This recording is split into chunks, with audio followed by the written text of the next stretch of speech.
News 7 Tamil express நியூஸ்க்கு உங்களை வரவேற்பது நான் மகேஷ்.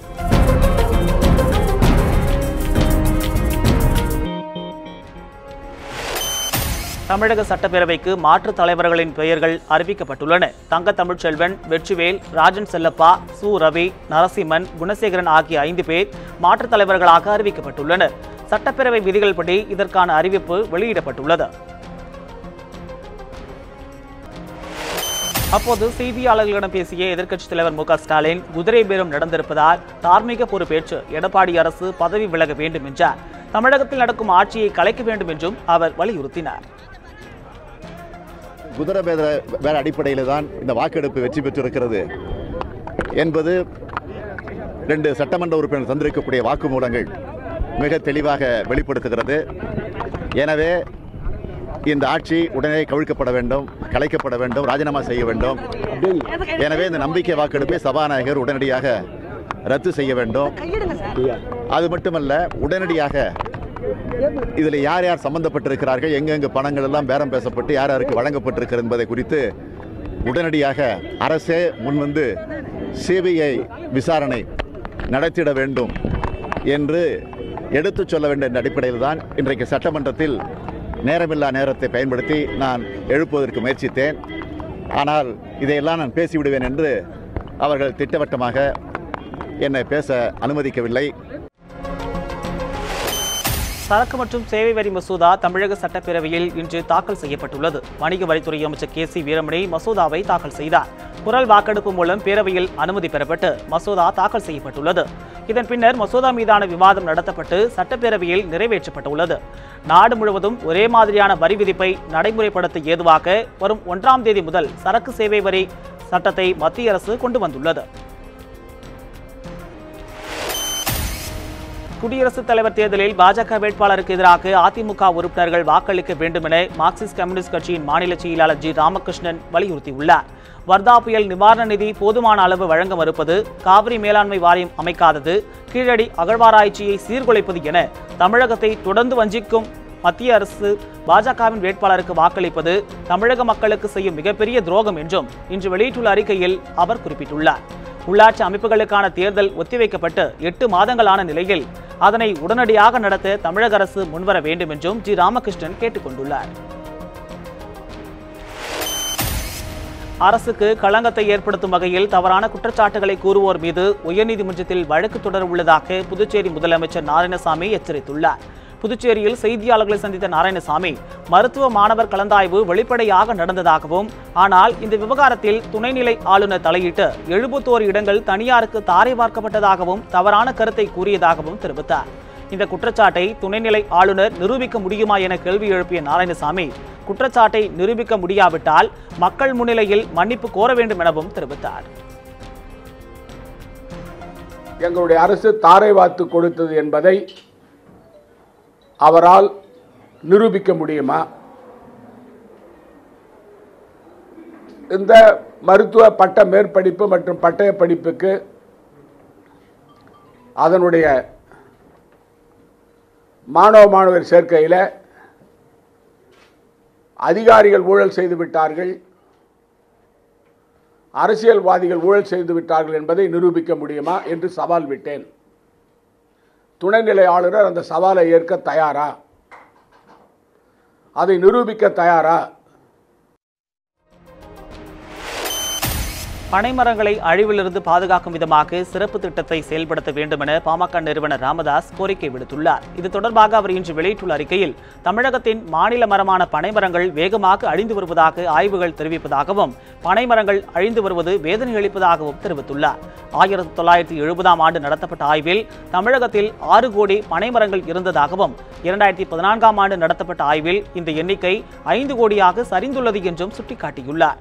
எனவே பனைமரங்களை பாதுகாப்பதற்கான சிறப்பு திட்டத்தை தமிழக அரசு விரைவில் செயல்படுத்த வேண்டும் என ராமதாஸ் வலியுறுத்தியுள்ளார். பதவி உயர்வு வழங்க வலியுறுத்தி மதுரையில் கால்நடை மருத்துவர்கள் தற்செயல் விடுப்பு எடுத்து போராட்டத்தில் ஈடுபட்டனர். கால்நடை உதவி மருத்துவர்கள் மற்றும் மருத்துவர்களுக்கான பதவி உயர்வு வழங்கப்படாமல் கடந்த 25 ஆண்டுகளாக ஆரம்ப நிலை பணியே தொடர்வதாக கூறப்படுகிறது.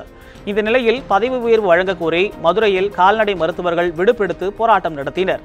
மேலும் கோரிக்கை அடங்கிய மனுவை மாவட்ட ஆட்சியர் வீரராகராவிடம் வழங்கினர். இதேபோல் கோவையிலும் கால்நடை மருத்துவர்கள் ஒரு நாள் விடுப்பெடுத்து போராட்டத்தில் ஈடுபட்டனர். பெண்களை தாக்கிய ஏடிஎஸ்பி பாண்டியராஜனுக்கு வழங்கிய பதவி உயர்வை நிறுத்தி வைக்க வேண்டுமென திருப்பூர் மாவட்டம் சாமலாபுரம் டாஸ்மாக் போராட்டத்தில் பங்கேற்ற பொதுமக்கள் கோரிக்கை விடுத்துள்ளனர். சாமலாபுரத்தில் கடந்த ஏப்ரல் 11ஆம் தேதி மதுக்கடைக்கு எதிராக பொதுமக்கள் சாலை மறியல் போராட்டம் நடத்தினர். அப்போது பாதுகாப்பு பணியில் ஈடுபட்டிருந்த திருப்பூர் மாவட்ட கூடுதல் காவல் கண்காணிப்பாளர் பாண்டியராஜன் பொதுமக்கள் மீது தடியடி நடத்தினார். மேலும் பெண் ஒருவரை கடுமையாக தாக்கினார். இதற்கிடையே ஏடிஎஸ்பி பாண்டியராஜனுக்கு ஈரோடு மாவட்ட அதிரடிப்படை எஸ்பியாக பதவி உயர்வு அளிக்கப்பட்டுள்ளது. இதற்கு கடும் கண்டனம் தெரிவித்துள்ள பொதுமக்கள் தடியடி சம்பவம் தொடர்பாக விசாரணை நடந்து வருவதாகவும் விசாரணை முடியும் வரை ஏடிஎஸ்பி பாண்டியராஜனுக்கு அளிக்கப்பட்ட பதவி உயர்வை நிறுத்தி வைக்க வேண்டும் எனவும் வலியுறுத்தியுள்ளனர்.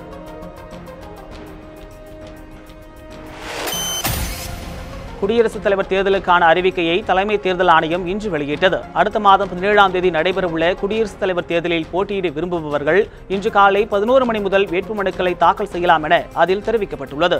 வரும் 28ஆம் தேதி பிற்பகல் 3 மணி வரை வேட்புமனுக்களை நேரில் சமர்ப்பிக்கலாம் என அறிவிக்கப்பட்டுள்ளது. வரும் 29ஆம் தேதி காலை வேட்புமனுக்கள் மீதான பரிசீலனை நடைபெறும் என தேர்தல் ஆணையத்தின் அறிவிக்கையில் தெரிவிக்கப்பட்டுள்ளது. நெடுவாசல் ஹைட்ரோ கார்பன் திட்டத்தை ரத்து செய்வது தொடர்பாக சட்டப்பேரவையில் தீர்மானம் கொண்டுவர வேண்டும் என நெடுவாசல் மீட்புக் குழுவினர் கோரிக்கை விடுத்துள்ளனர். சென்னை சேப்பாக்கத்தில் செய்தியாளர்களை சந்தித்த நெடுவாசல் மீட்புக் குழுவைச் சேர்ந்த ராம்குமார், புதுக்கோட்டை மாவட்டம் நெடுவாசலில் ஹைட்ரோ கார்பன் திட்டத்திற்கு எதிர்ப்பு தெரிவித்து ஏப்ரல் 12ஆம் தேதி முதல் 2ஆம் கட்ட போராட்டம் தொடங்கியதாக தெரிவித்தார். ஹைட்ரோ கார்பன் திட்டத்தை ரத்து செய்வதற்கு சட்டப்பூர்வமான நடவடிக்கை எடுக்கப்படவில்லை எனவும் கிராம சபை தீர்மானத்தை நிறைவேற்ற புதுக்கோட்டை ஆட்சியர் நடவடிக்கை எடுக்கவில்லை என்றும் தெரிவித்தார்.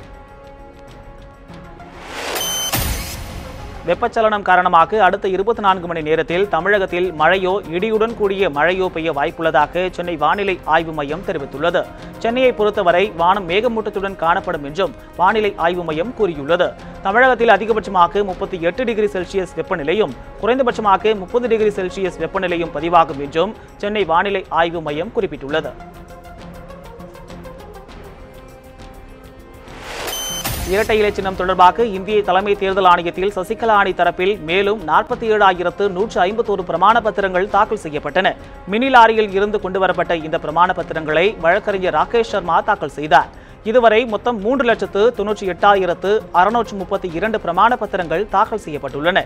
இரட்டை இலை சின்னம் தொடர்பாக பிரமாண பத்திரங்கள் தாக்கல் செய்ய ஜூன் 16ஆம் தேதி கடைசி நாளாகும். திருப்பூர் மாவட்டம் வெள்ளக்கோயில் அருகே புதிதாக திறக்கப்பட்ட டாஸ்மாக் கடைக்கு எதிர்ப்பு தெரிவித்து கடையை முற்றுகையிட்ட பொதுமக்கள் சமையல் செய்து நூதன முறையில் போராட்டத்தில் ஈடுபட்டனர். முத்தூர் செண்பகம் நகரில் செயல்பட்டு வந்த டாஸ்மாக் கடை செட்டிக்காடு பகுதிக்கு மாற்றப்பட்டது. இந்த கடையை திறக்க பொதுமக்கள் எதிர்ப்பு தெரிவித்தும் எதிர்ப்பை மீறி கடை திறக்கப்பட்டது. இதனை அறிந்த பொதுமக்கள் கடை முன்பு திரண்டு சமையல் செய்து நூதன முறையில் காத்திருக்கும் போராட்டத்தில் ஈடுபட்டனர்.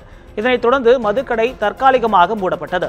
எனினும் கடையை நிரந்தரமாக மூடும் வரை போராட்டம் தொடரும் என பொதுமக்கள் தெரிவித்தனர். நெல்லை களக்காடு அருகே தேவநல்லூரில் டெங்கு காய்ச்சல் பரவி வருவதால் மக்கள் பீதியடைந்துள்ளனர். காய்ச்சலால் பாதிக்கப்பட்ட 2 நெல்லை அரசு மருத்துவக் கல்லூரி மருத்துவமனையில் அனுமதிக்கப்பட்டுள்ளனர்.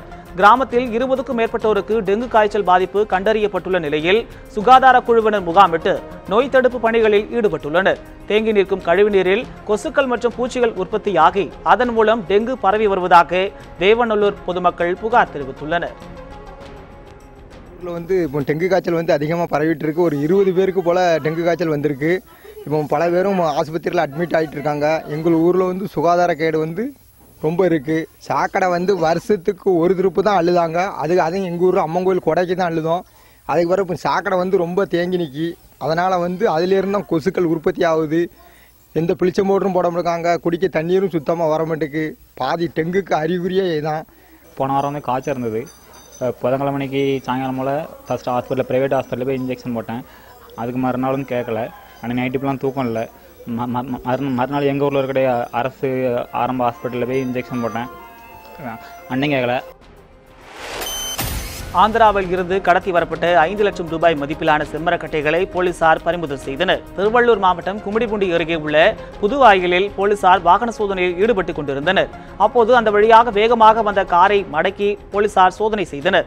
அதில் காரில் செம்மரங்கள் இருப்பது கண்டுபிடிக்கப்பட்டது. இதனையடுத்து அவற்றை பறிமுதல் செய்த போலீசார் காரில் இருந்த 2 பேரை கைது செய்து விசாரணை நடத்தி வருகின்றனர். சென்னையில் 50 சவரன் நகை கொள்ளையடிக்கப்பட்ட வழக்கில் சம்பவம் நடந்த 3 மணி நேரத்தில் கொள்ளையனை போலீசார் பிடித்து நகைகளை பறிமுதல் செய்துள்ளனர். சென்னை திருவல்லிக்கேணியில் உள்ள உமாராணி நேற்று மாலை வீட்டை பூட்டிவிட்டு அப்பகுதியில் உள்ள கோவிலுக்கு சென்றுள்ளார். பின்னர் வீடு திரும்பிய போது வீட்டின் பூட்டை உடைக்கப்பட்டிருப்பதை கண்டு அதிர்ச்சி அடைந்தார். உள்ளே சென்று பார்த்தபோது பீரோவில் இருந்த 50 சவரன் நகைகள் மற்றும் 40,000 ரூபாய் பணம் கொள்ளையடிக்கப்பட்டது தெரிய வந்தது. இதுகுறித்து ஐசோஸ் காவல் நிலையத்தில் உமாராணி புகார் அளித்தார். இதனையடுத்து போலீசார் அப்பகுதியில் இருந்த சிசிடிவி காட்சிகளை கொண்டு விசாரணை நடத்தினர். இதில் அதே பகுதியைச் சேர்ந்த பிரகாஷ் என்பவர் கொள்ளை சம்பவத்தில் ஈடுபட்டது தெரிய வந்தது. இதனையடுத்து அவரை கைது செய்த போலீசார் அவரிடமிருந்து 50 சவரன் நகை மற்றும் 40,000 ரூபாய் பணத்தை மீட்டனர். கொள்ளை சம்பவம் நடந்து 3 மணி நேரத்தில் குற்றவாளி கைது செய்யப்பட்டதற்கு பொதுமக்கள் பாராட்டு தெரிவித்துள்ளனர். பணி நிரந்தரம் செய்யக்கோரி கோவையில் ஒப்பந்த அடிப்படையில் பணியாற்றும் துப்புரவு பணியாளர்கள் மாநகராட்சி அலுவலகத்தில் தர்ணா போராட்டம் நடத்தினர். கோவையில் ஒப்பந்த அடிப்படையில் வேலை செய்யும் மாநகராட்சி துப்புரவு ஊழியர்களுக்கு சரியான நேரத்தில் ஊதியம் வழங்கப்படுவதில்லை என குற்றச்சாட்டு எழுந்துள்ளது. இந்த நிலையில் ஊதிய உயர்வு, பணி நிரந்தரம் உள்ளிட்ட கோரிக்கைகளை வலியுறுத்தி மாநகராட்சி அலுவலகம் முன்பாக துப்புரவு ஊழியர்கள் தர்ணா போராட்டத்தில் ஈடுபட்டனர். கோரிக்கைகளை நிறைவேற்றும் வரை போராட்டம் தொடரும் என ஊழியர்கள் தெரிவித்தனர். புதுச்சேரி பாரதி சுதேசி பஞ்சாலை தொழிலாளர்களுக்கு பஞ்சப்படிகை முழுமையாக வழங்க வேண்டும் என அதிமுக எம்எல்ஏ பாஸ்கர் வலியுறுத்தியுள்ளார்.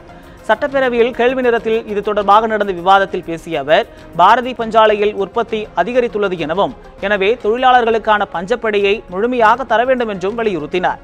இதற்கு பதிலளித்து பேசிய அமைச்சர் ஷாஜகான், முதற்கட்டமாக 50% தொழிலக பஞ்சப்படி அறிவிக்கப்பட்டுள்ளது என்றும், நிதிநிலை சீரான பிறகு மீதமுள்ள பஞ்சப்படி தரப்படும் எனவும் அவர் கூறினார். மீன்களின் இனப்பெருக்கத்திற்கான மேற்கு கடற்பகுதியில் நாளை முதல் மீன்பிடி தடை காலம் தொடங்க உள்ளதால் மீன்பிடிக்க சென்ற குமரி மாவட்ட விசைப்படகு மீனவர்கள் கரை திரும்பி வருகின்றனர். தமிழகத்தில் கிழக்கு கடற்பகுதியில் மீன்பிடி தடை காலம் இன்றுடன் முடிவடைய உள்ள நிலையில் மேற்கு கடற்பகுதியில் தடை காலம் நாளை தொடங்குகிறது. இதனால் குமரி மாவட்டம் மார்த்தாண்டம் உள்ளிட்ட பகுதிகளில் இருந்து கடலுக்குள் மீன்பிடிக்க சென்ற மீனவர்கள் கரைக்கு திரும்பி வருகின்றனர். இழுவலைகளை பயன்படுத்தி மீன்பிடிப்பவர்களுக்கு தடை விதிக்க வேண்டும் என குமரி மாவட்ட மீனவர்கள் வலியுறுத்தியுள்ளனர். மீனவர்களை பாதிப்படைய செய்ய வேண்டும் என்கிற ஒரே நோக்கத்திற்காக பல லட்சக்கணக்கான ரூபாயை முடக்கி செலவு செய்து தங்களுடைய வாழ்வாதாரத்தை காத்து கொண்டிருக்கக்கூடிய மீனவர்கள் பாதிப்படைய வேண்டும் என்பதற்காகத்தான் இங்கே இருக்கிற ஒரு சில அதிகாரிகள் இந்த மீன்பிடி தடை காலத்தில் விசைப்படகு பயன்படுத்துகின்ற எந்த மீனவர்களும், அது தூண்டில் வைத்து மீன்பிடிக்கின்ற மீனவர்களாக இருந்தாலும் சரி, வலையை வைத்து மீன்பிடிக்கின்ற மீனவர்கள் எல்லோருமே மீன்பிடிக்க செல்லக்கூடாது என்கிற ஒரு தடையை விதித்திருக்கிறார்கள். திருப்பதி ஏழுமலையான் கோவிலில் 1 வயது குழந்தை கடத்தப்பட்ட சம்பவம் பரபரப்பை ஏற்படுத்தியுள்ளது. ஆந்திர மாநிலம் அனந்த்பூர் அடுத்த உருவகுண்டா பகுதியைச் சேர்ந்தவர் வெங்கடேஷ் குடும்பத்தினருடன் நேற்று இரவு திருப்பதி ஏழுமலையான் கோவிலில் சுவாமி தரிசனம் செய்த அவர் கோவில் எதிரே உள்ள கொல்லமண்டபம் பகுதியில் குடும்பத்தினருடன் தங்கினார். இன்று காலை எழுந்தபோது வெங்கடேஷ் அருகே தூங்கிக் கொண்டிருந்த அவரது 1 வயது மகனை காணவில்லை. இதனால் அதிர்ச்சியடைந்த அவர் காவல் நிலையத்தில் புகார் அளித்தார். இதனைத் தொடர்ந்து சிசிடிவி கேமராவை ஆய்வு செய்தபோது மர்ம நபர் ஒருவர் குழந்தையை கடத்தி சென்றது தெரிய வந்தது. இதனையடுத்து அந்த நபரை போலீசார் தேடி வருகின்றனர். இத்துடன் இந்த செய்தி அறிக்கை நிறைவடைந்தன. மேலும் பல அண்மை செய்திகளுக்கு தொடர்ந்து இணைந்திருங்கள். நியூஸ் 7 தமிழுடன்.